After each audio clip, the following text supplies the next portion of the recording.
Listo. Pues bueno, vamos a dar inicio.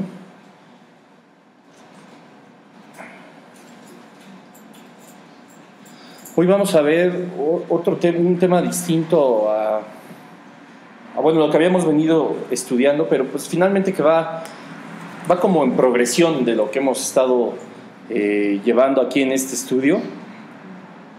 El primer estudio, para recapitular rápidamente, se trató del estudio bíblico, ¿no? De la importancia que debemos de tener como cristianos acerca del estudio bíblico, de lo que es la Biblia, y que no nada más tengan que identificarnos toda la gente como cristianos por traer la Biblia, ¿no?, bajo el brazo, sino aprendimos qué es lo que significa la Biblia, qué poder tiene, qué importante es, ¿no? Hablábamos de que ni siquiera Dios está por encima de su propia palabra. Entonces la importancia de la Biblia pues es tan tremenda como pues, el mismo Dios, el mismo Cristo y el mismo Espíritu Santo. Es su palabra, ¿no? Y hablábamos de que Dios es fiel justamente porque él mismo estaba sujeto a las promesas que hacía ahí y a todo el cumplimiento de ella, ¿no? Jesucristo decía que no pasará ni una tilde ni una jota sin que se haya cumplido cada palabra de lo que está escrito en el sagrado libro, ¿no? Y cómo es tan impresionante que tengamos que reflexionar nosotros que el mismo Dios, como les repito, está sujeto a su propia palabra, ¿no? No se la puede brincar, no puede ser infiel, ¿no? Ni puede dejar de cumplir una promesa, ¿no? Ahorita que estoy diciendo esto de no puede, se tiende mucho, por ejemplo, a ridiculizar la omnipotencia de Dios, ¿no? Y hay muchas personas ateos o pseudoateos, diría yo, porque son racionamientos pues bastante básicos o bastante infantiles. Decir, por ejemplo, si Dios es tan poderoso y todo lo puede, entonces Dios podría hacer, por ejemplo, crear una piedra que Él mismo no pudiera levantar. Entonces entras ahí en una paradoja, ¿no? O sea, y bueno, todo este tipo de preguntas o todo este tipo de pensamientos o de reflexiones, claro que tienen una respuesta, ¿no? Pero para los que dicen que Dios puede absolutamente todo, o sea, sí puede absolutamente todo, pero hay también cosas que no puede hacer. Dios no puede mentir, Dios no puede ser infiel a su palabra, Dios no puede arrepentirse, Dios no puede hacer tantas cosas, ¿no? Dios no puede ser tentado. O sea, hay cosas que Él no puede, pero eso no le quita la omnipotencia. Estamos hablando de una omnipotencia espiritual y que todo lo que Él ha designado en su voluntad, en su predestinación, en su presciencia y preordinación, todo eso lo puede. ¿Me doy a entender? Es la gran diferencia, ¿no? Porque, insisto, luego les empiezan a decir, ay, es que si Dios todo lo puede, pues entonces a ver que haga una roca tan grande que ni Él mismo pueda levantar. Entonces, la puede hacer, sí, pero ¿cómo la puede hacer si dices que todo lo puede? Entonces Él no puede levantarla. Pero son razonamientos de verdad pueriles, ¿no? O sea, no comprenden la verdadera omnipotencia del Señor, que la omnipotencia es hacer absolutamente todo y poder hacer absolutamente todo lo que Él ha predestinado, preordinado a través de su soberanía. ¿Me doy a entender? Entonces, la palabra de Dios pues es así, ¿no? El mismo Dios está sujeto a su propia palabra, por eso se llama fiel. En el segundo estudio veíamos parte de lo que nos empieza a enseñar el Señor en cuanto a la obediencia y en cuanto a la manera del reino de las tinieblas de hacernos caer en desobediencia y entonces empezar a estar en contra, ¿no?, de la voluntad del Señor, o empezar Satanás a tratar de hacer a través de sus tentaciones, a través de todos los lazos que nos puede poner, comenzar a hacer que nosotros ofendamos a Dios, a que tratemos de estorbar su propósito, a que tratemos de no generar el camino, ¿no?, que Dios nos ha trazado. Como veíamos, dice la palabra que Él ha preparado caminos para que anduviésemos en ellos desde antes de la fundación del mundo, ¿no? Y entonces Satanás empieza a ponernos tentaciones y lazos para poder cambiar de ese camino, para poder hacer un tránsito diferente al planeado por Dios, por causa de nuestra voluntad, ¿no? Por causa de que nosotros somos quienes caemos, por causa de nuestra desobediencia. Y hablábamos cómo la desobediencia pues nunca va a agradar al Señor, nunca va a hacer que el propósito del Señor se cumpla al 100%. Mientras tanto estamos en pecado, mientras tanto estemos en caminos diferentes, ¿no? La palabra del Señor nos dice, no pongamos en el libro de Proverbios, no pongamos un pie a la derecha ni a la izquierda, fuera de los parámetros del Señor, fuera de los caminos del Señor, para que nosotros podamos ser bendecidos. Veíamos la importancia también de cómo debemos de conocer las estrategias de Satanás. La palabra nos dice, ¿no?, que no ignoramos las maquinaciones del enemigo y que las habíamos encuadrado en 3 aspectos fundamentales y en los 3 ataques de Satanás, ¿no? La vanagloria, la codicia y el último ataque, que es la soberbia, ¿no? Entonces, nosotros conociendo estas estrategias que él tiene, nosotros tenemos que ser capaces de encuadrarlas y en ese momento identificarlas y poder decir no y rechazarlas, ¿no? Hablábamos de que no tenemos ninguna necesidad de estar como Eva charlando con el chanclas. No tenemos ninguna necesidad de estar platicando con él y estar preguntando, ay, ¿será cierto? No, nada de eso, ¿no? Nosotros, como no ignoramos sus maquinaciones, tenemos la posibilidad y la autoridad en Jesucristo de rechazar el pecado, de rechazar la tentación y decir, no pasas de aquí, ¿no? No pasas de ser tentado. Concluíamos que la tentación no es un pecado, pero que si la estamos apapachando, la estamos incubando en nuestro pensamiento, le estamos dando viada, le estamos ahí como dando colchoncito en nuestro tiempo, en nuestro espíritu, la verdad es que lo que estamos haciendo es hacerla crecer, ¿no? Y cuando se fortalece, ¡pum!, y vamos a terminar cayendo y pecando, ¿no? Entonces, eso es lo que estábamos hablando. Pero finalmente, estos 2 temas, como el tercero que vamos a comenzar a ver para la gloria de Dios, es bien importante que nosotros no los deslindemos unos de otros, porque el Señor lo que ha estado poniendo en este estudio es que nos está enseñando un caminito que se llama senda antigua, lo que poca gente ahora practica. ¿Me doy a entender? O sea, en el modernismo, y con esto quiero iniciar, en el modernismo del cristianismo se ha derivado ya en quién sabe cuántas denominaciones que empiezan incluso a variar hasta en cosas ya verdaderamente fundamentales, en pilares verdaderamente fuertes que deben de sostener a la fe cristiana, y hasta en esos mismos ha variado por causa de un modernismo, por causa de querer acomodarnos todo conforme mejor nos conviene, conforme mejor nos acomoda, como no nos confronta, como no nos incomoda, etcétera, ¿no? Entonces, por ejemplo, hay muchas denominaciones cristianas que digamos ofrecen una doctrina que a ti te apapacha, una doctrina que a ti te impulsa a tener fe en la riqueza, una doctrina que a ti te impulsa a variar el nombre de Dios, a variar ahora hasta el género, porque ahora dicen que el Espíritu Santo es mujer, o sea, tantas herejías. Hay doctrinas que te enseñan a basar y poner tu esperanza en la lengua y en la boca de un pseudoprofeta, ¿no? Y son iglesias que se manejan en profecías y que no salen de ese único don y lo están ministrando aparentemente en el nombre del Señor, pero si los comparáramos con Jeremías 23 nos daríamos cuenta que están cayendo en los peores pecados, ¿no?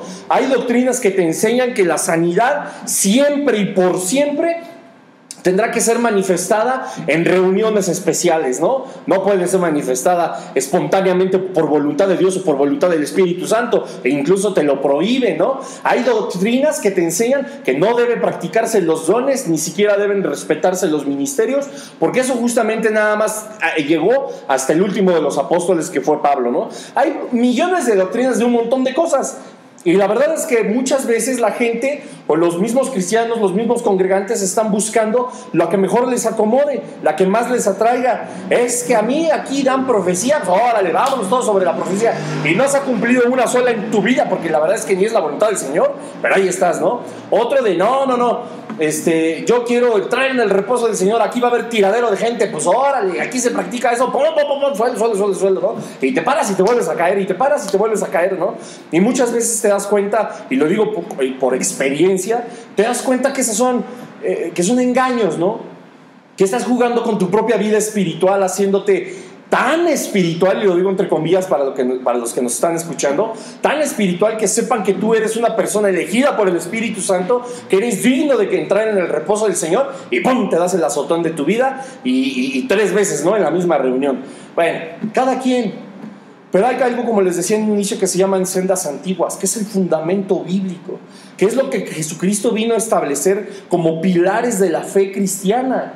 Dice la palabra del Señor, ¿no?, que la fe que nosotros profesamos está sustentada en todo lo que se predica o predicaban los apóstoles, pero fue todo lo aprendido que aprendieron de Jesucristo. Fue todo lo que Jesucristo vino a enseñar, ¿no?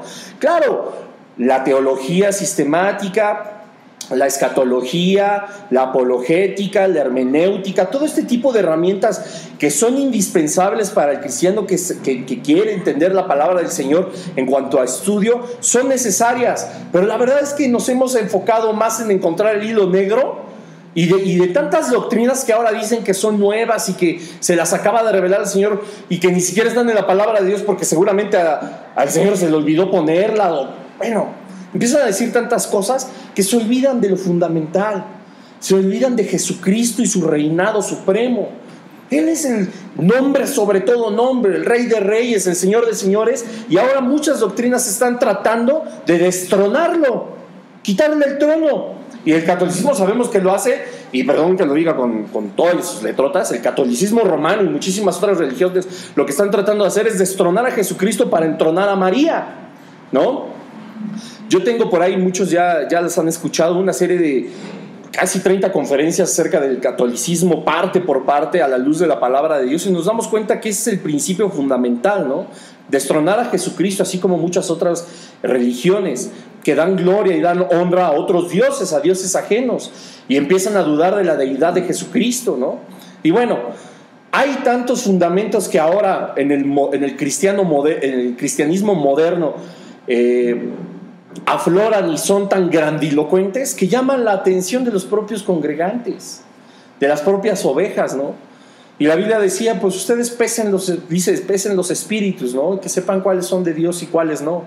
Y yo no estoy diciendo que todo lo que se predique modernamente sea una herejía, no es verdad. Hay muchísimas cosas, o la gran mayoría, por ser honestos, la gran mayoría están basadas en la palabra de Dios. Pero la verdad es que se ha olvidado, como les repito, ¿no? Se ha olvidado muchas veces el sacrificio de Cristo, el corazón de Jesús, el carácter de Dios, la voluntad del Señor, la obediencia, el castigo, el perdón, el pecado. Y les decía, no recuerdo si en el estudio pasado o en el antepasado, ¿no? La predicación del pecado no arranca aplausos, pero arranca las almas del infierno. Y Jesucristo dice en Isaías, y también el apóstol decía, ¿no? Yo los he enviado a que prediquen las buenas nuevas para dar libertad a los cautivos, abrir prisiones. Hablábamos de todas estas doctrinas también nuevas que hablaban de las prisiones ocultas, que ahora el nombre de Jesucristo ya no es suficiente para liberar. Hablábamos de las maldiciones generacionales. Eso es una herejía por completo, ¿no? Que contradice claramente a la palabra de Dios cuando dice: tú eres nueva criatura. Todas las cosas pasadas se quedaron ahí, en el pasado, todas son hechas nuevas. Tu registro está en blanco. ¿Cómo es posible que te conviertas a Jesucristo, te vuelves heredero juntamente con Cristo del reino de Dios, empiezas a ser lavado por su sangre, el Espíritu Santo empieza a morar en ti, pero traes la cadenota de maldiciones de tus papás? Mentira. Eso es una herejía que está predicando, y es una mentira, y se ha predicado durante muchísimo tiempo, y la gente está cargadísima y está con aflicciones porque creen que tienen maldiciones generacionales y andan buscando al bisabuelo del tatarabuelo para ver si alguna vez ofrecieron a la mamá de Chenchito y a ver si no por ahí también se coló una maldición a tu vida, y no es cierto. Y empieza la gente y las personas que no escuchan al Espíritu Santo de Dios, sino nada más empiezan a sacar estudios y empiezan a sacar versículos fuera de contexto y empiezan a hablar y empiezan a cargarles cosas a la gente, como decía Jesucristo a los fariseos. Ustedes ponen cargas a la gente que no pueden llevar, ¿no? Y eso es por ignorancia de ustedes. Y cuando han predicado mejor del amor del Señor, de que si esa maldición existiera ahora, aún después, si tú gustas, y como hablamos que es una herejía y todo eso, pero si llegara a ser verdad y todo eso, ¿tú crees que el poder del Espíritu Santo de Dios o el Señor no quiere hacerte libre? No, pero hay que aprender 20,000 doctrinas más para ver si sí tengo una maldición generacional, o sea. Y estás padeciendo tanto en lugar de cobijarte en los brazos del Señor, de confiar en Él, de decir: es Cristo, es mi Padre, es el nombre sobre todo nombre, la persona más poderosa en el universo. No existe alguien más, ¿no? Y Él es mi Dios, mi Rey, mi papá y mi amigo. Y en lugar de estar así de cachetito con el Señor y jugando, si tú quieres, platicando con Él y pasándola bien con el Señor, no, me parece que entrar al reino de Dios o entrar al cristianismo es que te está imponiendo cada vez más cargas, y tu confianza nunca se genera, nunca se desarrolla de una manera que genere milagros, ¿no? Como hablábamos. Confianza 100% en Jesucristo, en el Señor, en su voluntad y en su plan perfecto. Nos cargamos, nos afligimos, nos entristecemos, nos desanimamos, nos enojamos, un montón de cosas porque no confiamos en lo quien verdaderamente es nuestro Rey, nuestro Padre, ¿no? Y díganme, ¿alguna cosa mala viene para tu vida de parte de Jesucristo? Pues si sabemos y todo el mundo repetimos, no. ¿Confías en el Señor? Sí. ¿Crees 100% en Él? Claro. Pero estás tiradote en el sol lamiéndote heridas de quién sabe cuánto tiempo, acarreando cosas que no te corresponden porque Cristo ya las crucificó, ya las puso ahí en el madero. Y nosotros todavía, dice la palabra de Dios, no traigas al pasado, al presente cosa pasada, ¿no? No lo hagas. A mí se me olvidan tus transgresiones, se me han olvidado tus pecados, los he arrugado en una hoja, las he echado, y dice la palabra de Dios que los entierra en el fondo del mar. Y como por ahí una vez dije, ¿no? Y pone un letrerito, favor de no pescar. ¿Para qué los pescas? Si confiamos 100% en la palabra de Dios y en Jesucristo, ¿cuál es el problema? Y justamente ese es el tema, ¿no?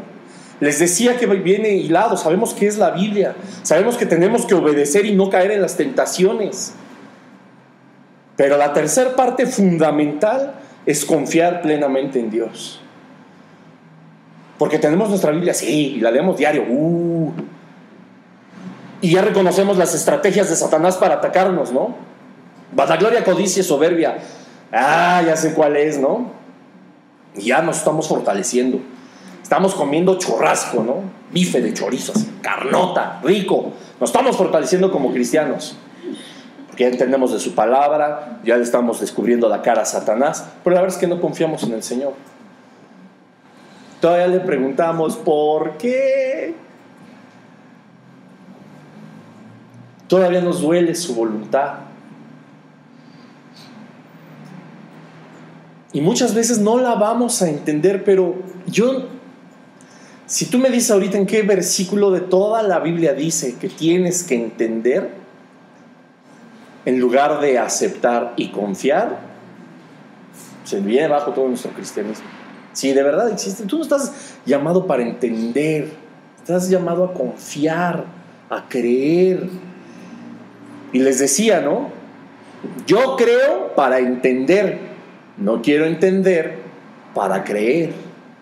Es bien diferente. Entonces, la confianza que nosotros debemos de generar en Dios tiene que estar por encima de cualquier situación y cualquier circunstancia. Siempre, sea lo que sea.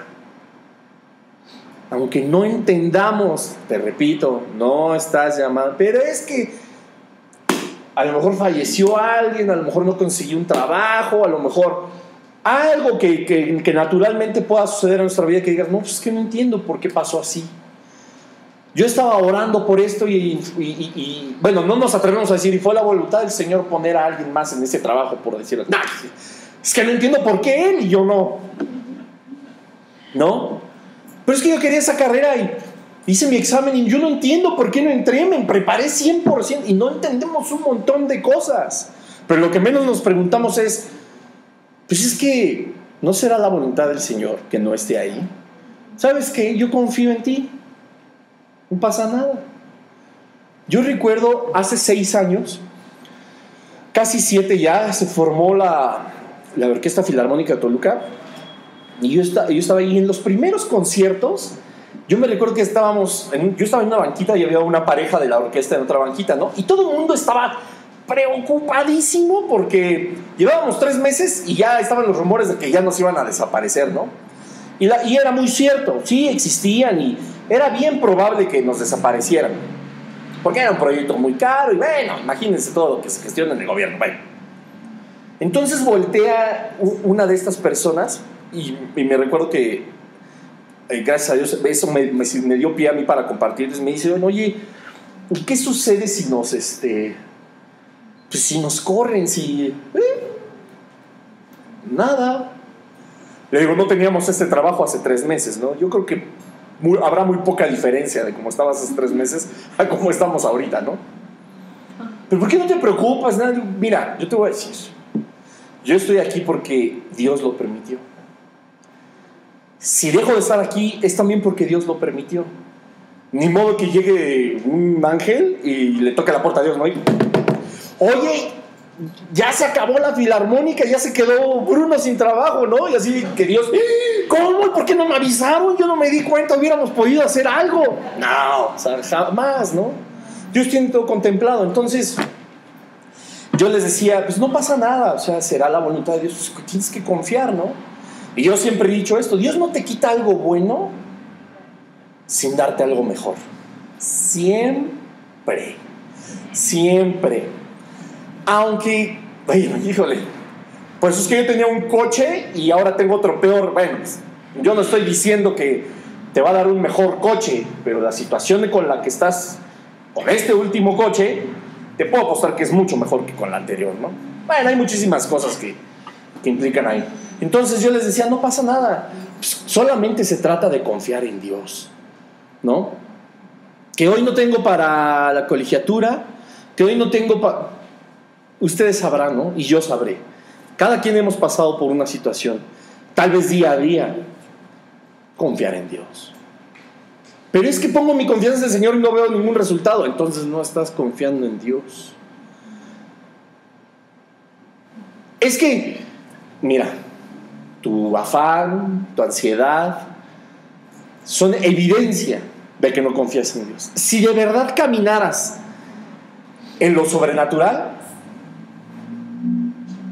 oye, te quedaste sin trabajo, estoy en las manos del Señor. ¿Y cuánta gente estaría jalándose los pelos, no? Y nos ha pasado, ¿no? Digo, a mí me pasó. Horrible, recién había llegado también al Señor, 2 años, ¿eh? Horrible, un desiertazo, pero de aquellos. Y yo, quiero ser honesto, tampoco tenía tan desarrollada mi confianza en el Señor, ¿no? Pero pues decía, pues no me queda de otra, y así vas aprendiendo. Pero no se trata de que pase así y que en tu propio conocimiento y en el alma digas, pues ni me voy a afanar, no me voy a enojar, no voy a sentir feo, no me voy a poner triste, casi me vale. No, tampoco es así.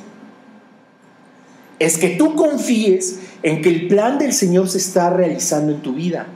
Yo les comentaba, muchas veces nos dicen en el cristianismo, el propósito de Dios para tu vida, el plan de Dios para tu vida, ¿no? Dios tiene un propósito para ti, ¿cierto o no? Y llegan 20,000 profetas y es que tú eres elegida por el Señor y el Señor tiene un propósito para ti que ha de cumplirse. ¡Wow! ¡Gloria a Dios! Y todos lo vemos a futuro. Pero el parpadeo que acabas de tener es plan de Dios, es parte del plan de Dios.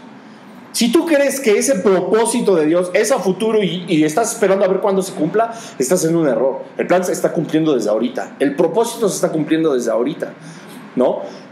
¿Han visto, por ejemplo, los tapetes esos persas y carísimos que son los más maravillosos del mundo y todo eso? Un hilo que no tenga. Y el propósito de Dios es ver ese tapete deslumbrante, majestuoso, maravilloso en tu vida. Pues cada segundo es un hilo. Dios no está descansando en el propósito que tiene para ti y para mí en cada segundo. No, Señor. Cada segundo es un hilo de ese majestuoso tapete que va a ser el Señor. Entonces, cuando te hablan tanto a futuro, pues ¿tú qué piensas? Pues a futuro. Y te sientas en la silla y estás nada más esperando a ver a qué hora se cumple el propósito del Señor para tu vida. Y me preguntaban, y con toda razón, ¿no? ¿Cómo saber cuál es el propósito de Dios para mí? Pues pregúntale. Y pon atención en cómo te está llevando por la vida. Y confía en Él. Confía. Es que no entré por 4ª vez a la facultad de no sé qué. Pues híjole, qué oración más claro que no es por ahí, ¿no? O es que no se me está dando este negocio y he insistido y incluso ya hasta me endeudé y ya hasta desobedecimos parte de la palabra del Señor por querer aferrarnos a algo y estás viendo que la vida y el mismo Señor se encargan de decirte por ahí no es, eso ya es terquedad tuya. Y nadie te puede venir a decir, es que el plan de Dios, tú tranquilo, el plan de Dios continúa, el plan de Dios se va a realizar en tu vida. No, Señor, se está realizando, pero tú no estás poniendo atención. Entonces tenemos que confiar en el Señor de una manera plena. Miren, vamos a ver algunos versículos donde justamente nos hablan unos parámetros bastante importantes acerca de la palabra, acerca de la confianza en la palabra de Dios. Yo creo que me acompañen a Mateo 14, por favor. Vamos a empezar a analizar una historia. Antes de empezar el estudio estábamos hablando con aquí Héctorín de Pedro, y justamente vamos a seguir hablando de él aquí en Mateo 14, 22.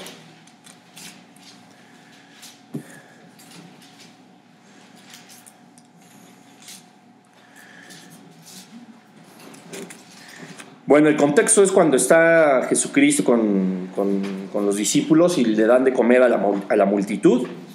Y bueno, comieron y ya, ¿no? Y dice el versículo 22, cuando acaba todo esto, dice: enseguida Jesús hizo a sus discípulos entrar en la barca e ir delante de él, es decir, adelantarse, ¿no?, a la otra ribera. Entre tanto que él despedía a la multitud. Fíjense qué bonito nuestro Señor. Era una multitud, ¿no? Yo creo que vio medio cansados así a los apóstoles. Digo, ustedes ya adelante, se vayan a descansar, súbanse al barquito y nos vemos del otro lado, ¿no? Y Jesús todavía se quedó a despedir hasta el último. O sea, para ahí, híjole, para los flamantes pastores que se tienen que ir tan rápido y dejan a las ovejas ahí con los... Bueno, ¿para qué digo? Ven. Híjole. Nuestro Señor Jesucristo se fue hasta que despidió hasta el último. Dice: despedida la multitud, es decir, cuando terminó, subió al monte a orar aparte, es decir, solito, ¿no? Y cuando llegó la noche estaba allí solo. Y la barca, ya hablando de donde estaban los apóstoles y los discípulos, y ya la barca estaba en medio del mar, azotada por olas, porque el viento era contrario. Mas a la cuarta vigilia de la noche, Jesús vino a ellos andando sobre el mar. Todo el mundo conocemos esta historia. Y los discípulos, viéndole andar sobre el mar, se turbaron diciendo: ¡un fantasma! Y dieron voces de miedo, es decir, estaban gritando, ¿no? ¡Ah! Imagínate a Pedro, a Juan. ¡Ah! Bueno, pero enseguida Jesús les habló diciendo: tened ánimo, yo soy, no temáis. Entonces le respondió Pedro y dijo: Señor, si eres tú, manda que yo vaya a ti sobre las aguas. Y él dijo: ven. Y descendiendo Pedro de la barca, andaba sobre las aguas para ir a Jesús. Pero al ver el fuerte viento tuvo miedo y comenzando a hundirse dio voces diciendo: Señor, sálvame.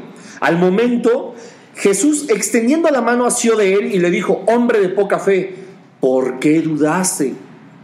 Y cuando ellos subieron en la barca, se calmó el viento. Entonces los que estaban en la barca vinieron y le adoraron diciendo: verdaderamente eres el Hijo de Dios. O sea, todos conocemos, ¿no? Cuando Pedro camina sobre las aguas, logró hacerlo, sí, y se empezó a hundir y Cristo lo sostuvo. Ahora le subas a la lancha, ¿no? ¡Pum! Y ya se subieron y se acabó el problema. Bueno, yo quiero que pongan atención en una cosa. Cuando Cristo habla, genera confianza. Así de sencillo. Les dice: tened ánimo, yo soy, no tengan miedo. Y entonces Pedro dice: ah, órale. Y ya saca el carácter, ¿no? A ver, si eres tú, pues tú manda que yo pueda caminar sobre las aguas, así como tú, ¿no? Ojo que aquí no hay una actitud de soberbia, así de querer ser como Cristo, no. Pero le dio confianza a saber que podía ser el maestro. Cuando tú oyes la voz de Cristo, tiene que generar esa misma confianza. Si tú estás oyendo esto, si tú escuchaste el domingo pasado en tu congregación, o a alguien más que te esté compartiendo la palabra, y sentiste que era Jesús el que te hablaba, ten confianza. Tienes que tener confianza en lo que escuchas. Ojo, hemos dicho en los estudios pasados que debemos de pesar los espíritus, de que no creamos todo lo que escuchamos, de que lo corroboremos con la palabra del Señor, y si hay algo fuera de ella, desecharlo por muy bonito que sea. Entonces Cristo habla y le genera confianza a Pedro. Y Pedro lo reta: si eres tú, ordena que yo camine sobre las aguas. Pues va, te llenas de confianza. Y el Señor te dice: ten ánimo, este problema por el que estás pasando, yo lo tengo en mis manos. Ten ánimo, soy yo el que te sostiene. Ten ánimo, fortalécete en mí. ven a mí, yo te haré caminar sobre esa tempestad, sobre esas aguas turbias. Ten ánimo. Oyes la voz del Señor y dices, sí, voy a confiar esta mañana, Señor, confiaré en ti. Y sales de tu casa confiando en el Señor. Bien, dice Éxodo, ¿no? Que si tú adoras al Señor serás bendecido en tu agua, en tu pan, en tu entrada, en tu salida, en todo. Bueno. Pero van pasando las horas y te topas con Petrita, con Chenchito, con Feldespato, y te empiezan a hacer la vida de cuadritos. Ya se te cerró un mono en la carretera, y ahí, no hombre, y empieza a ver una bola de cosas, y empiezas a ver la tormenta, y te empiezas a hundir, y en el claxon, ¿no? ¡Fum, mano! Te vas para abajo, y empiezas a pecar, y te importó ya muy poco la confianza que Jesús quiso generar en ti, y en tu vida, y en tu corazón, y terminaste pecando, ¿no? Y se viene la tarde y se viene la noche y todavía se sigue complicando más y más y más y más. Y empieza la tormenta, empieza como Pedro a sentir los vientos, a oír los rayos, los truenos, y ver los relámpagos, y ver que en verdad la vida es una tempestad. Si tú no la ves así, te estás haciendo pato o estás yendo con la corriente, porque la vida es una tempestad. Por eso el Señor les dice, tengan ánimo, soy yo, no temáis. Porque si hubiera circunstancias que no te hicieran temblar, si hubiera circunstancias, quiero decir, si no existiera ninguna circunstancia que te hiciera temblar, que te hiciera dudar, que te hiciera enojarte, si no existiera nada de eso en tu vida, ¿por qué el Señor te dice que te esfuerces, que seas valiente, que no temas, que no desmayes, que confíes en Él? Si no las hubiera, ¿qué caso tendría que el Señor te dijera eso?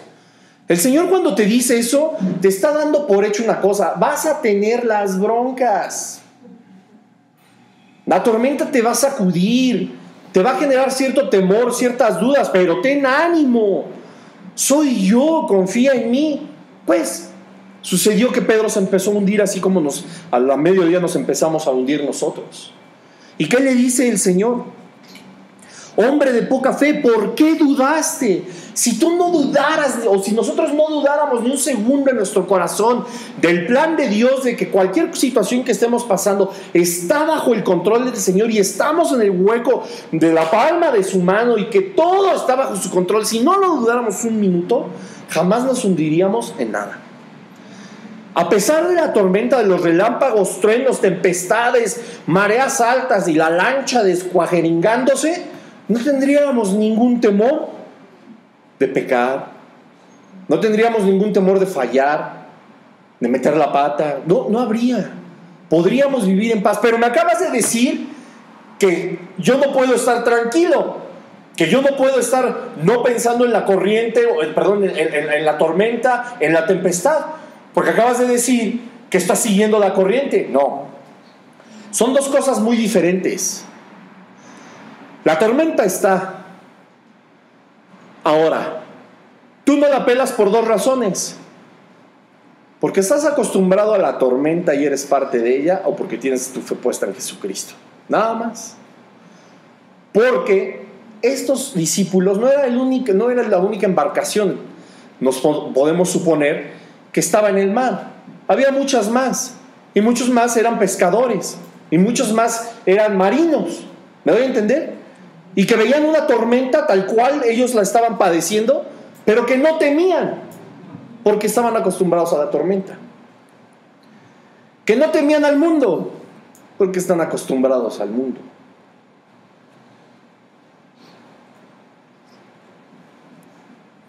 Y existen los demás que no lo estamos. Y dice el Señor: el que se santifica, santifíquese más. Más. En estos tiempos tan terribles, estamos en una tormenta, y aquí hay de dos sopas: o vamos con la tormenta y por eso no nos acongoja, o estamos confiando plenamente en el Señor de que nos lleva a buen puerto a pesar de la tormenta, pero por su gracia. Aquí hay de dos sopas, nada más. Entonces imagínate que eso nos debería de poner a reflexionar a todos. Oye, pues yo llevo una vida tranquila en realidad, ¿no? Soy cristiano, llevo una vida tranquila. Yo me tendría que poner a pensar en qué camino voy. Si yo ya nada más me dejo llevar por el bamboleo de la tempestad, o me estoy dejando llevar por la confianza en Cristo. ¿Por qué dudaste?, le pregunta Jesús, ¿no? ¿Por qué dudaste? Yo les hago la misma pregunta y me la hago a mí mismo. Las veces que hemos confiado en el Señor, ¿por qué hemos dudado? ¿Por qué? ¿Cuál es la razón? ¿Por qué dudamos? Y todos en algún momento, quiero suponer, hemos dicho, no, es que como que no confío 100% en lo que está sucediendo, ¿no? Pero estás en las manos de Dios, tal, sí, pero no sé, como que no. Y de verdad es que a veces utilizamos razonamientos pues, que ni lo son. ¿Por qué no confías en el Señor? No sé, como que no. ¿Qué es eso? La realidad es que entonces no estamos confiando. O entramos como Pedro a pisar las aguas y dudamos. Y lo peor de todo es que Pedro había percibido los resultados. Tú me dijeras, Pedro se echó el primer paso fuera de la lancha y ¡blup! Se hundió. Bueno, pues así como que Cristo le hubiera podido decir, no, es que no confiaste, por eso te hundiste. No, Pedro empezó a ver resultados. Pedro dio pasos sobre el agua. En nuestra vida, en tu vida, has dado pasos de fe, has dado pasos de confianza en el Señor. Los has percibido. El Señor te ha respaldado. ¡Blup! Y de pronto nos hundimos. ¡Qué pix! Y la palabra dice, ¿no? La generación incrédula demanda señal y señal no le será dada, ¿no? Pero tu fe, no es que tú demandes señal, tu fe te muestra las señales, ¿no? Todos hemos caminado en ese mundo sobrenatural en algún momento, estoy seguro, ¿no?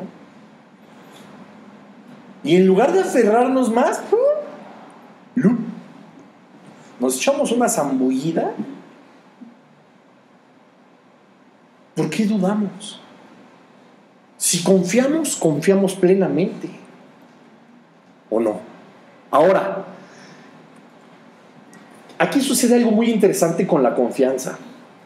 Entre amigos, en un matrimonio, en un noviazgo, con un pastor y sus ovejas, en toda relación siempre tienen que existir lazos de confianza, ¿no? Pero somos bien egoístas muchas veces y queremos que confíen en nosotros, pero nosotros no confiamos. Pero aquí pasa algo interesante. La verdadera confianza no es la que tú decides tener por algo o por alguien, sino es escúchenme bien, es la que se genera por la otra parte. Ejemplo, mi novia y yo decido confiar en ella y ella decide confiar en mí por lo que yo le demuestro a ella. Yo decido confiar en ella por lo que ella me demuestra a mí. Y yo decido si confío o no por lo que ella me muestra. Por ejemplo, si yo tuviera una pareja, o bueno, para no poner un ejemplo de ninguna señorita, pero si yo fuera la pareja de X chava y yo fuera un patán y yo anduviera ahí de ojo alegre y texteándome y mandando llamaditas y haciendo un montón de cosas que a ella le generan desconfianza, díganme, ¿ella podría decidir plenamente confiar en mí? No. Aunque dijera, yo voy a confiar en ti, no va a poder. ¿Por qué? No es decisión de ella por lo que ella haga. Va a ser una decisión de ella por lo que yo haga.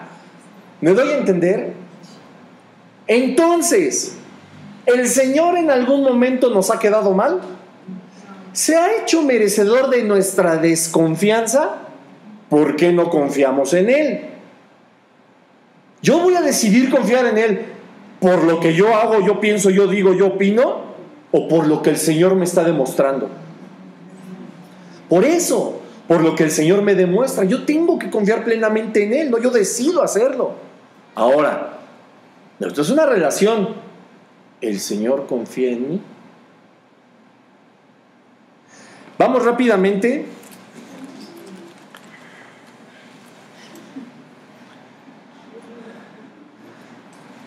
a Juan, el Evangelio de Juan, por favor, el capítulo 2. Miren, para que vean que esto es impresionante. Juan capítulo 2, versículo 23, por favor.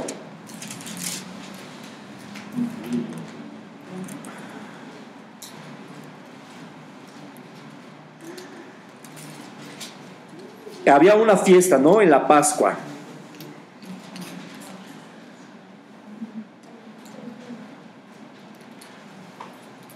Vamos desde el versículo 20 para entrar un poquito en contexto. Dice, Juan 2:20 dice, dijeron luego los judíos que estaban ahí tratando de hacer caer a Jesucristo en alguna contradicción o algo. Porque Cristo les dijo, ¿no? Desde el versículo 19, respondió Jesús y les dijo, destruid este templo y en 3 días lo levantaré. Versículo 20, dijeron luego los judíos, en 46 años fue edificado este templo y tú en 3 días lo levantarás. Mas él hablaba del templo de su cuerpo, ¿no? ¡Wow! Eso es impresionante. Por tanto, cuando resucitó de entre los muertos, sus discípulos acordaron que había dicho esto y creyeron en la Escritura y en la palabra que Jesús había dicho. ¿Quiénes? Los discípulos. Estando en Jerusalén, versículo 23, en la fiesta de la Pascua, muchos creyeron en su nombre, viendo las señales que él hacía. Pero Jesús mismo no se fiaba de ellos, porque conocía a todos. ¡Auch! Tú puedes creer en Cristo, en Dios, y si yo confío plenamente en ti, pero Él en nosotros. Cristo aquí decía, ellos creyeron en mi nombre y en todos los prodigios y las señales que yo hice, en los milagros. La gente creyó, pero Cristo no se fiaba de ellos. Repito, Cristo, Dios, el Espíritu Santo ha hecho lo necesario para que yo confíe 100% en Él o no. ¿Por qué Cristo no se fiaba de ellos y quizá no se fía de nosotros? Porque sabe lo que hay y a lo mejor no somos dignos de esa confianza. Vean qué tremendo, qué fuerte. Y cualquiera te dice, no es cierto, Cristo te ama tal y como eres. No, yo no estoy diciendo que no te ame, pero que se fíe de ti. Cristo aquí lo dijo. Imagínate. Dice versículo 25, y no tenía necesidad de que nadie les diese testimonio del hombre, pues él sabía lo que había en el hombre. Es que yo como que no confío en Chenchita. No, Chenchita es súper entregada al Señor. No, es una sierva del Señor. Chenchita es wow. No, el Señor no tiene necesidad de que tú le presumas quién es o qué es cada persona. Él sabe qué onda con cada uno de nosotros.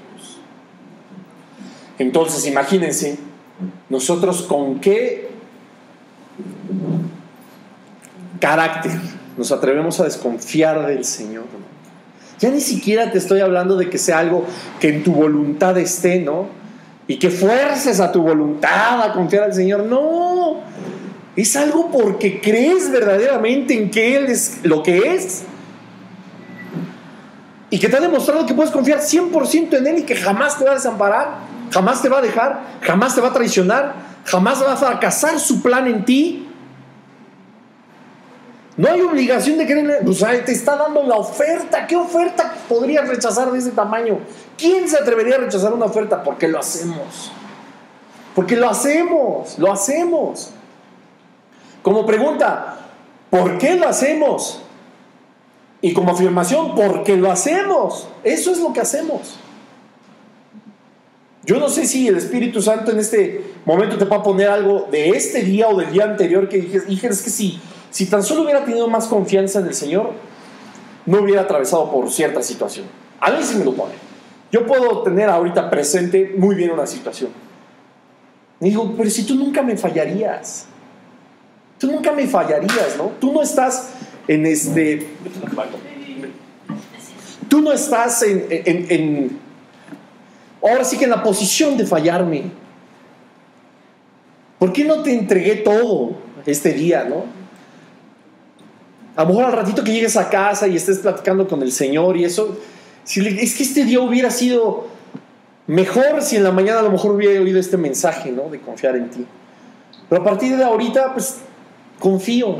Y dile al Señor, confío plenamente en ti. Y créeme que el Señor no se va a sentir comprometido contigo a decirte, híjole, Ingrid confía 100% en mí. No le puedo fallar, ¿no? Y el Señor dice, híjole, no va a estar difícil, ¿no? No le puedo fallar. No, el Señor no va a fallar, ¿no? O sea, no puede. Y el Señor te va a decir, va, hacemos un trato hoy en la noche sin camita. Y dice, no, voy a confiar 100% en ti. Va, hacemos un trato. Y ya le das la mano.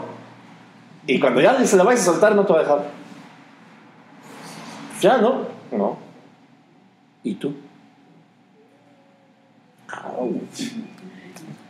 ¿Tú haces el trato conmigo? ¿Puedo confiar en ti? Sí, Señor. Puedes confiar en mí. No te prometo no fallar, pero te prometo que puedes confiar en mí. Y eso a nosotros sí nos compromete, porque nosotros somos imperfectos. Porque nosotros podemos fallar y fallarle. Y diario lo hacemos. Diario. Qué tremendo. Miren, vamos a Juan, aquí en el mismo Evangelio, vamos a otra historia. Ya casi terminamos. Capítulo 11, por favor, versículo. Vamos a leer toda la historia de la muerte de Lázaro, o parte de ella.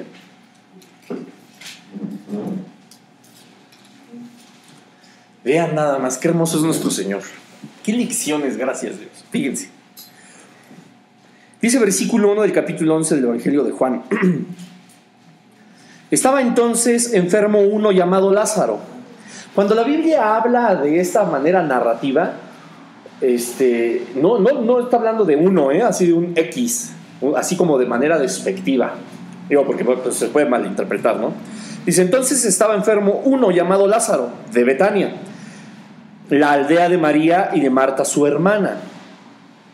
Entre paréntesis, María, cuyo hermano Lázaro estaba enfermo, fue la que ungió al Señor con perfume y le enjugó los pies con sus cabellos. ¿Recuerdan esa hermosa historia? Impresionante, ¿no, Juan?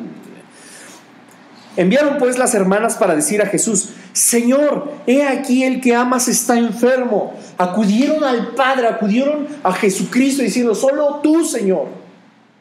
Yo pongo toda mi confianza en ti. Yo no fui por el gurú, yo no fui por el brujo, yo no fui por el médico. Ojo, no quiero decir aquí tampoco la fabulosa doctrina de que los cristianos no visitamos médicos. Eso también tengan muchísimo cuidado, ¿no?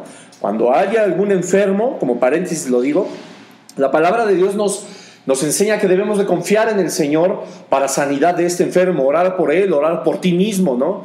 Si la voluntad del Señor no está el que en ese momento y de esa manera sanes, es, digamos, como darle prioridad al Señor antes de irte a meter chochos, ¿no? O irte a meter al consultorio de alguien. El Señor lo puede hacer. Si tú tienes tu confianza y tu fe puesta en Él, las señales son claras, dice la palabra de Dios, los enfermos sanarán, ¿no? Tú puedes orar por alguien, puedes orar por ti mismo, pueden orar por ti. Si es la voluntad del Señor, sanarás. Si no, el Señor dio la sabiduría al hombre también para el desarrollo de la ciencia. Y aunque la gran mayoría puedan ser unos herejes y ateos, pues el Señor sigue sirviendo a los propósitos del Señor. ¿Me doy a entender? Nada de que es una, de verdad, triste, una enseñanza muy triste que digan que ningún cristiano tiene que visitar jamás un médico, jamás puede estar en un hospital, y hay mucha gente que predica al respecto, y el mismo Jesucristo, al sanar no solo con el poder de su palabra ni de la imposición de manos, sino con cosas externas, da los principios de la medicina. Cuando sana con lodo, con escupitajos, o sea, una vez un pastor decía bastante chistoso, ¿no?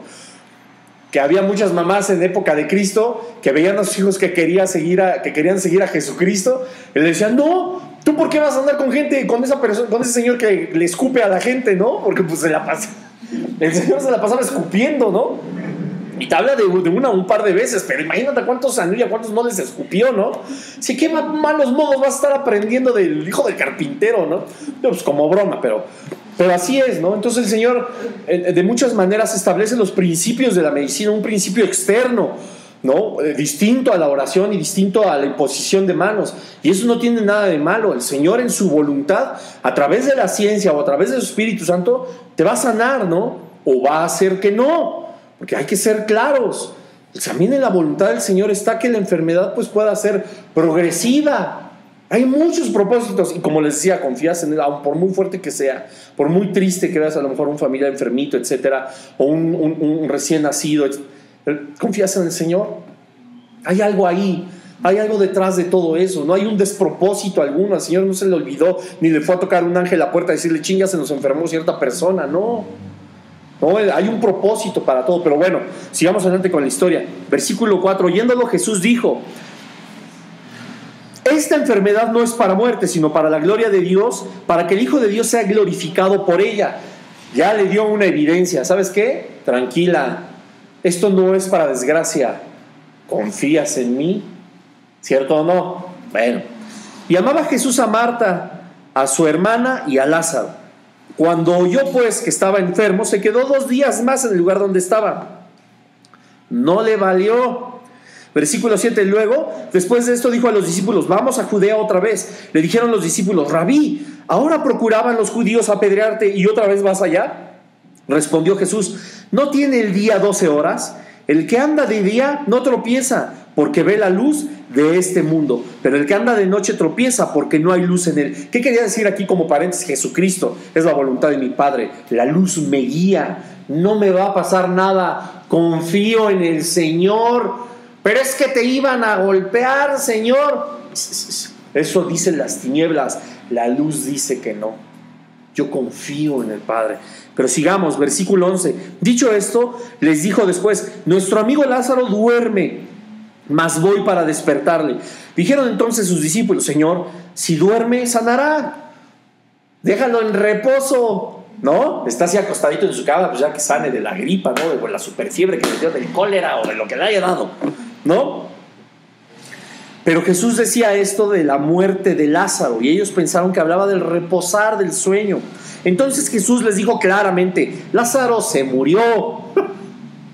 Y me alegro por vosotros de no haber estado ahí, para que creáis, vamos a él.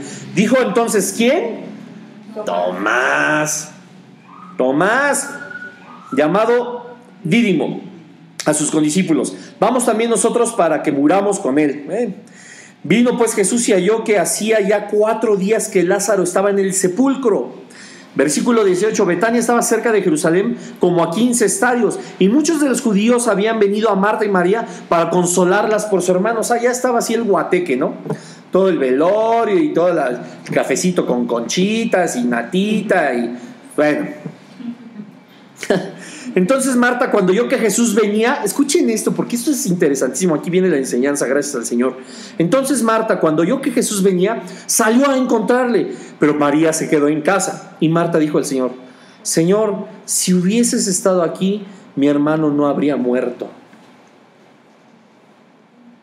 Seguía confiando en él, porque se acercó Marta y María y les dijo, oye, Lázaro está enfermo, vente, ¿no? Sánalo, yo confío en ti, Señor. Sale a encontrarlo cuando va llegando y dice, si hubieras llegado, yo sé que él no hubiera muerto. Seguía confiando en él. ¿No? No. No es cierto. No es cierto. O sea, no entendió el plan de Cristo. Ella no confió, o sea, ella dijo, si hubiera confiado verdaderamente en él, hubiera dicho, bueno, tú sabes, Señor, y honro que hayas llegado hasta esta hora. Tú sabes lo que haces. ¿Me doy a entender? Marta lo recibió diciendo, es que si hubiera estado aquí, no hubiera muerto. Yo confiaba en ti. Ella no confió en el plan de Dios, confió en lo que Dios podía hacer. Y está bien, porque confiamos en lo que puede hacer, pero a veces no entendemos el plan y entonces nuestra confianza se va al piso.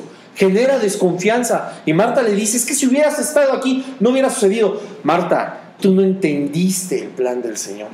hasta el momento. Sigamos adelante. Versículo 22, más también sé ahora que todo lo que pidas a Dios, Dios te lo dará. Jesús le dijo, tu hermano resucitará. Le está dando la evidencia. Imagínate que el Señor se acercara a ti y te dijera, oye, pasado mañana va a suceder esto, un milagro, el que tú gustes, va a suceder X cosa. ¿El teléfono que está sonando es mío? Va a suceder X cosa. Entonces, uno tiene que confiar en el Señor y vivir a la expectativa de qué va a suceder pasado mañana. Sé que vas a hacer algo porque tú ya me lo dijiste. Tengo que confiar en ti, ¿cierto o no? ¿Y ya? No. Cuando el Señor nos habla de esa manera es porque dice, voy a hacer algo, sí, para que tú te sorprendas de mi poder, para que sepas que yo soy el Señor, para que confíes en mí, pero por sobre todas las cosas, para que mi nombre sea glorificado. Y ese era el plan de Cristo desde el inicio. Pero Marta tampoco lo entendía. Y en el versículo 23 le dijo, tu hermano resucitará. Marta le dijo, yo sé que resucitará en la resurrección en el día postrero. No, toda religiosa Marta, yo sé, Señor, que veré a mi hermano allá en el cielo, ¿no?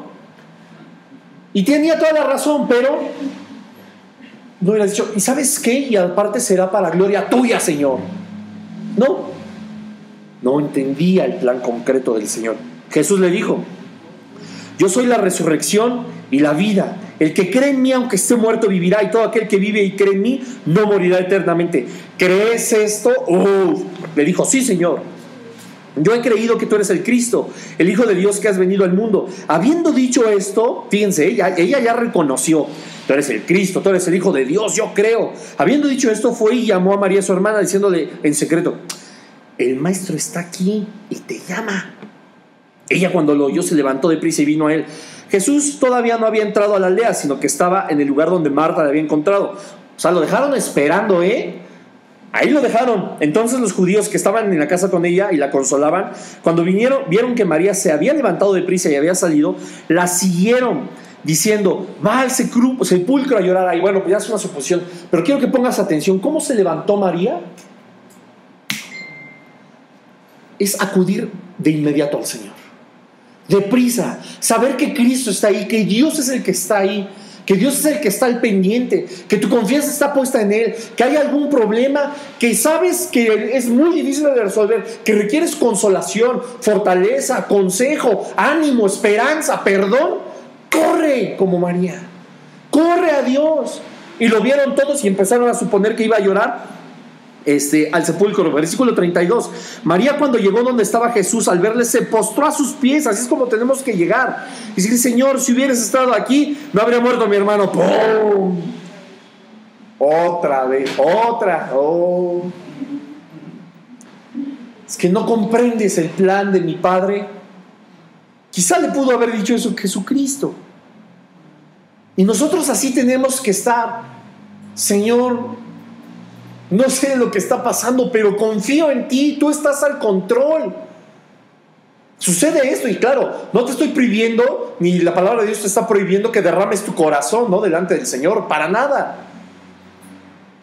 Pero tenemos que confiar en que hay un propósito para lo que está sucediendo.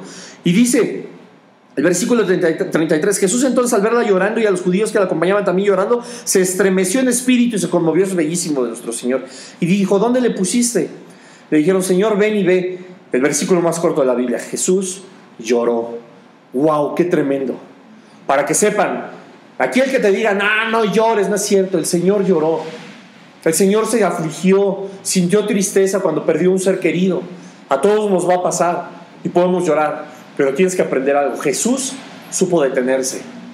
Tú tienes que saberte detener también. Tenemos que saber detenernos, no dar paso a la depresión, a la tristeza, a la aflicción, porque esas son puertas que abrimos para el reino de las tinieblas, como paréntesis. Luego dice el versículo 36, dijeron entonces los judíos, mirad cómo le amaba. O sea, se conmovieron del amor de Cristo y de sus lágrimas. Y algunos de ellos dijeron, ¿no podía este que abrió los ojos al ciego haber hecho también que Lázaro no muriera? Todos suponiendo y siendo suspicaces de lo que pudo y no pudo haber hecho el Señor, ¿no? O sea, teniendo una mejor opinión, como tú y yo muchas veces la hemos tenido, en lugar de aceptar la voluntad del Señor y confiar en Él, creemos que pudo haber sido mejor cualquier otra determinación o cualquier otra decisión del Señor, como los mismos judíos decían, ¿no? Yo pienso que hubiera sido mejor que Él, así como le dio vista al ciego, hubiera venido a sanar a Lázaro. Para mí hubiera sido mejor. Esto es lo que decían los judíos, porque no confiaban en Él y no confiaban en que Dios tenía el control absolutamente de la vida de Lázaro y de la de ellos mismos. Fíjense qué tremendo. Versículo 38, Jesús profundamente conmovido otra vez vino al sepulcro. Era una cueva y tenía una piedra puesta encima. Dijo Jesús: quitad la piedra. Marta, la hermana del que había muerto, le dijo: Señor, hiede ya, porque es de 4 días, es decir, ya huele mal. Seguía sin confiar en el plan del Señor. María dice: ¿qué pretendes hacer? O que ya huele feo, ¿para qué la abrimos? O sea, no creían en el poder de Dios, no sabían que la esperanza les acababa de decir: va a resucitar, yo soy el camino, yo soy la resurrección, el que esté muerto vivirá. Les acababa de dar todas las evidencias y ¿para qué quitamos la piedra? Ya huele feo. ¿Qué no te he dicho que va a resucitar? Pues hay que abrirle. Pero no confiaban en Él. O sea, y no estoy diciendo, desconfiaban de Jesucristo. No, pero no ponían atención en el poder de Dios y en el plan perfecto. Y en que podía confiar 100% en Él de que va a resucitar, cámara, ¿qué hacemos? Ábrele, quítale, ponle. Y a mí me parece mejor. Y ponemos 20,000 peros en lugar de confiar 100% y ciegamente en el Señor. Marta y María, después de que Cristo les dijo y después de que a ti te dijo: vas a conseguir esto, vas a lograr tu sueño, vas a prosperar en esta área, vas a conseguir esto por lo que has estado orando, pero es que, y luego es que, ¿cómo? ¿Me doy a entender? Jesús le dijo: no te he dicho que si crees verás la gloria de Dios. O sea, ya en plena campaña, ahora sí le está diciendo: ¿qué no? Ya te dije, ¿qué onda? ¿Por qué no crees? Confía en mí. O sea, el Señor todavía bien buena onda, afligido, todavía triste y eso, y estar aguantando las desconfianzas de estas dos. Imagínate, ¿no? Así, ay, ¿qué no te he dicho que si crees verás la gloria de Dios? No te lo he dicho a ti, a todos los que estamos aquí. ¿No nos lo ha dicho el Señor? ¿No es una promesa que ya nos hizo? Yo les he dicho: confíen en mí, verán mis prodigios, mis milagros, mi voluntad realizada en ustedes. No, preferimos no creerlo, preferimos desconfiar y decir: ¿será? Y claudicamos y nos desanimamos. Y hay tantas cosas que hacemos mal por la falta de confianza en Dios. Y el Señor nos dice: ¿no te he dicho que si crees vas a ver la gloria de Dios en tu vida? Marcos 9:23, Jesús le dijo: si puedes creer al que cree que todo le es posible. No dijo unas cosas, dijo todo. Todo conforme a la voluntad de Dios te va a ser posible. Todo. Y dice, luego después dice: y todos quitaron la piedra de donde había sido puesto el muerto. Y Jesús, alzando los ojos a lo alto: Padre, gracias te doy por haberme oído. Yo sabía que siempre me oyes, pero lo dije por causa de la multitud que está alrededor, para que crean que tú me has enviado. Y da la orden: Lázaro, ven fuera. Si el mundo espiritual cree plenamente en el poder del Señor, que la muerte tuvo que huir de Lázaro, ¿por qué nosotros no? Si confiamos en el Señor y te dio una palabra y te dijo: estaré contigo hasta el fin del mundo, ¿por qué no confiamos en Él? ¿Crees que va a estar con nosotros hasta el fin de nuestros días, hasta el fin del mundo, y dejar que no cumplamos su voluntad? Sí, bueno, ya haz lo que quieras, estoy contigo, pero pues haz lo que quieras. Pero terminamos haciendo lo que queremos, porque dudamos, desconfiamos, no le creemos. Esa es la realidad. Como Pedro: conoció la voz del Señor, y tú como la has oído, ¿no? Es la voz de Dios, ¿no? Y empiezas a caminar sobre las aguas, dudas, ¡blum!, para abajo. Y el Señor nos pide, vamos a Mateo, por favor. Con esto terminamos. Juan, perdón, ahí mismo en Juan 16. 16, por favor, versículo 33. De los versículos más conocidos de la Biblia. Pero que en esta noche, para la gloria de Dios, tomará poder en nuestra vida. 16:33 dice así: estas cosas os he hablado para que en mí tengáis paz. En el mundo tendréis aflicción, pero ¿qué? Confiad. Yo he vencido al mundo. Confía.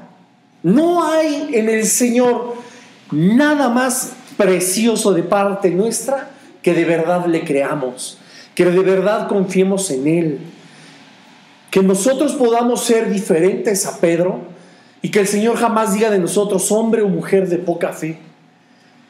Que de una vez por todos nosotros en la iglesia cristiana nos quitemos la idea de que con este poquito de fe movemos montañas. Porque la palabra de Dios dice: si tuvieras fe como un grano de mostaza, dirías a este monte, échate al mar, arráncate, échate al mar y será hecho. Y en la iglesia se nos ha enseñado que con ese tamaño de fe, de la del grano de mostaza, podemos hacer que los montes nos obedezcan. Y eso es una mentira, porque Cristo le dijo a Pedro: hombre de ¿qué? Poca fe. Nosotros no debemos de tener poca fe para realizar las cosas como se nos ha enseñado. No es cierto. Se necesita una fe, y una fe perfecta, porque sin fe es ¿qué? Imposible agradar a Dios. Y no es poquita, porque no dice del tamaño del grano de mostaza, dice como el grano de mostaza. Y el grano de mostaza nos enseña en Mateo 13:32, dice: el cual a la verdad es la más pequeña de todas las semillas, pero cuando ha ¿qué? Crecido, es la mayor de las hortalizas y se hace un arbolote, de tal manera que vienen las aves del cielo y hacen sus nidos en sus ramas.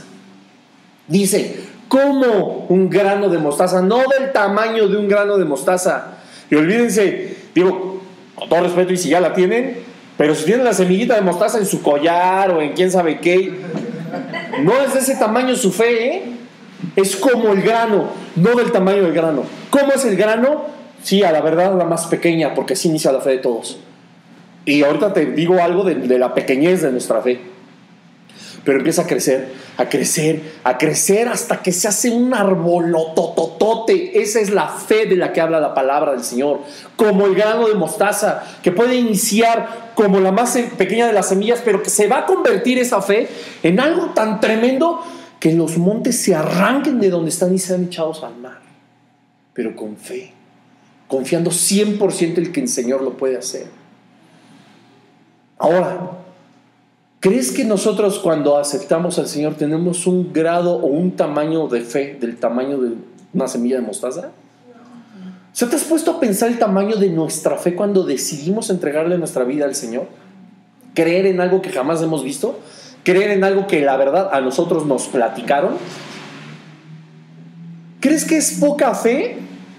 Cuando nosotros recibimos al Señor tuvimos una fe tan tremenda que el Señor la aceptó y ahora mora en nosotros. Confió en ti y en mí para hacer de nuestro corazón su habitación. Si no tenemos una fe pequeña, quítense esa idea de la cabeza. Pero puede llegar a ser todavía mucho más grande. Confiar. Confiar 100% en el Señor. Vamos a orar. Padre, te damos gracias, Señor, en esta noche, Dios. Gracias, Padre, por el milagro de tu palabra, Padre, por todo lo que en ella está escrito, por lo que tú nos enseñas. Gracias te damos, Señor, porque tú nos has bendecido con este mensaje, Dios. Porque sabemos que tú no nos desamparas, Señor, y que estás al pendiente de nuestra vida. Porque tú nos has hablado, Señor, te damos gracias, porque tú nos pides que volvamos a ti, Señor, en una confianza plena, en una confianza 100% real, así como Moisés, Señor, cuando tú le ordenaste tocar el mar, Señor, con ese báculo, con esa vara, Padre. Lo que ahora para nosotros podría ser una tontería, Señor, Él confió en ti y te creyó, Padre. Él confió plenamente en ti, puso ese pedazo de madera, Señor, en la orilla de ese mar y ese mar se abrió, Dios. Gracias, Señor, porque en esta noche tú nos has enseñado que con la confianza puesta en ti todos los mares pueden ser abiertos, Padre. Todas las promesas pueden ser conquistadas. Toda nuestra vida puede estar en paz, Señor, aún a pesar de la tormenta. Pero, Señor, queremos llevar esto a la práctica y queremos hacerlo en el poder de tu Espíritu Santo, Dios. No queremos hacerlo de una manera carnal, Señor, ni de labios para afuera. Solamente decir que creemos en ti, que confiamos en ti, Señor, y nos llenamos de aflicción, de afán, de ansiedad, de tristeza, Señor, de desconsuelo y de desesperanza.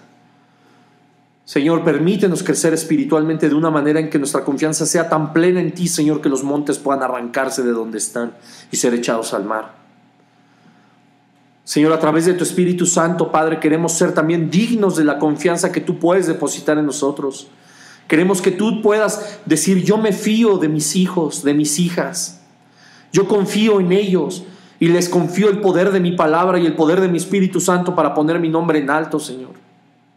Ayúdanos, Padre, a través de tu Espíritu Santo a ser esos cristianos a los que somos llamados a ser, Padre. Esa nación santa, ese real sacerdocio, esos herederos del reino juntamente con Cristo, Padre. Señor, ayúdanos a través de tu Espíritu Santo a ejercer la autoridad de Jesucristo, Señor, en esta tierra, en este lugar, en nuestras casas, en nuestras escuelas, en nuestros trabajos, en todo lugar donde nos paremos, Padre. A que esa autoridad sea el reflejo perfecto del carácter de Jesucristo, de la confianza eterna, de aquella que nunca falla, que es verdadera y es poderosa para hacer todo. Ayúdanos, Padre, necesitamos de ti. Y no desconfiamos, Señor, en que nuestras oraciones suben, Padre, hasta tu trono como un olor fragante, que tocan tu corazón, Señor, que te hacen sonreír y que ponen en marcha tu plan y tu propósito eterno, Padre, en la vida de cada uno de nosotros. Te damos gracias, Señor, porque tú nos has bendecido con tu presencia, con tu palabra, con tu enseñanza, con tu exhortación, tu edificación, pero también con tu consuelo y tu fortaleza. Te damos gracias por ser tan bello con nosotros, Padre Santo. Te honramos, te alabamos y bendecimos tu nombre, Señor. A ti sea la gloria, el imperio por los siglos de los siglos, Señor. A ti, Jesucristo, que eres el Rey de reyes y Señor de señores, el nombre sobre todo nombre, sea la gloria eterna, Padre. Y te damos gracias y te bendecimos, Dios, en el nombre de Jesús, Señor. Amén, Padre. Amén, Señor. Amén.